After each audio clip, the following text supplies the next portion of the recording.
is it necessary to feel what's happening to actually reap the benefits of it as a medicine? I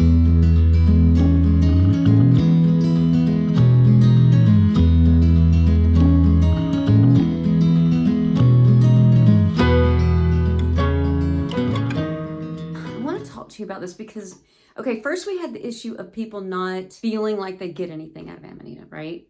And so we've had those discussions.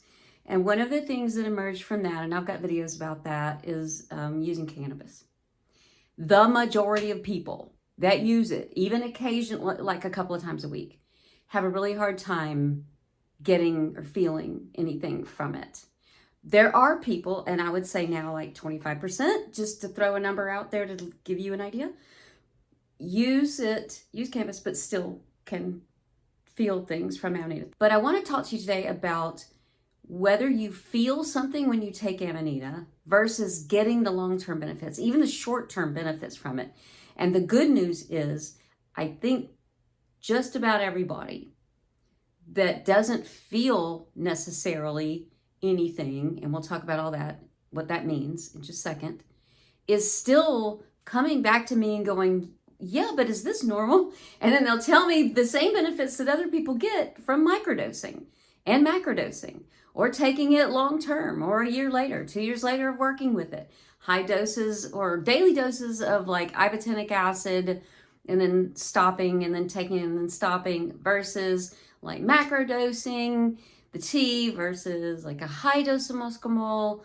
All of these different things that people do and ways that people use it, they're saying, even if they don't feel the high, the trip value, the experience, the whatever that you're supposed to feel, that they're still getting these long-term benefits, or even the next day. So first, let's talk about feel it. Remember, when you're microdosing, you're not supposed to feel anything. It's a sub-perceptible dose. But what you may get is an alleviation of symptoms like anxiety. But people are mostly, when they complain about this, are complaining about higher doses. So macrodose, and trying to find their dose. And I have a video about that in the dosing playlist on amanitadreamer.net. And they're trying to use the way they feel to judge where they're cross that line from micro to macrodose. And they're going, but what if I don't feel anything? I just keep taking it. And so we have those, okay, here's maybe why you don't feel anything. We have the videos about that. There's other reasons besides cannabis. You may have a paradoxical reaction to stimulants.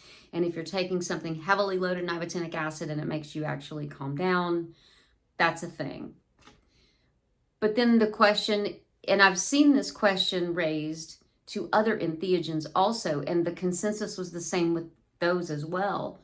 If you just seem to have a really high tolerance to something, but you keep microdosing it even if you don't feel anything, or you're taking 3 grams or 5 grams of the blue one, and you're getting a very underwhelming experience.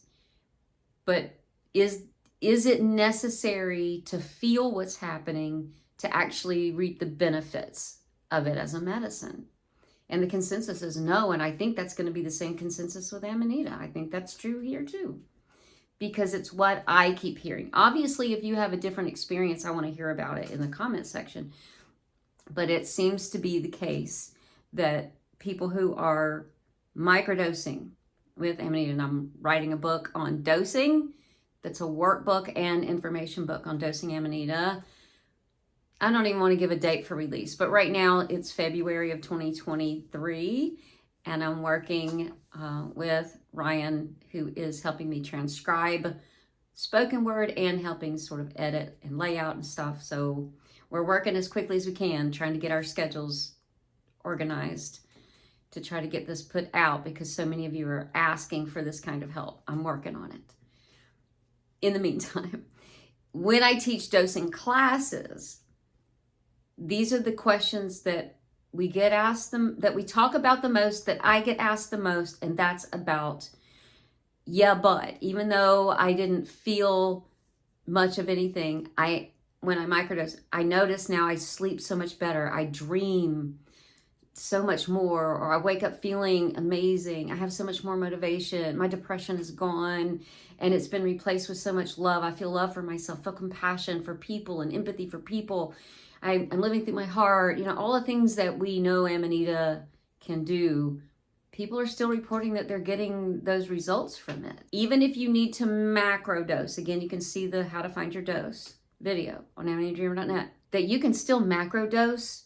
And even if you don't feel it, you just feel a little different, but it's really hard to say and you really wish you could feel it, whatever, that you're still going to get those long-term benefits from macrodosing. And there's room for macrodosing. There's a place for macrodosing. I'm going to make another whole video about that. I'll get that made as quickly as I can, making videos as fast as I can. Thank you for your patience. Had to go through some stuff. I'm through it. I'm making videos. And in my private community, my member community, you know, yeah, we've all got them. But that's how I pay the bills. It's mushroomvoice.com. And I have a store there where I sell stuff made with the Amanita. So we do dance parties, show and tell. We have themed Zooms. You can just go look at mushroomvoice.com and look at the calendar and see what all we do. I host the first Saturday of every month. If you want to ask me questions, you can do that there too. But go check out. This is my world, AmanitaDreamer.net, mushroomvoice.com. You don't have to necessarily feel it to get the effects of it.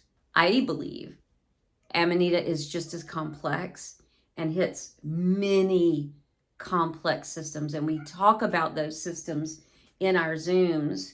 But the last one we were talking about bacteria. I think there's something important going on with the bacteria in the gut and in the wild, and why we can't grow it, and what it needs in the wild and what it's doing in the gut, which is why you get immune modulating properties out of it.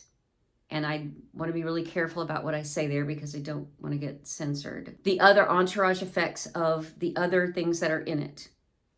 And that those things are going to vary based on how you use it. And then smoking it versus transdermal. And then depending on whether you use full ibotenic acid, a partial conversion, or full muscimol. And all of these things are then going to affect whether it goes to the muscarinic receptors in the heart, crosses the blood-brain barrier, and how quickly, and which is going to cross first of these actives and which ones do that we don't know about yet.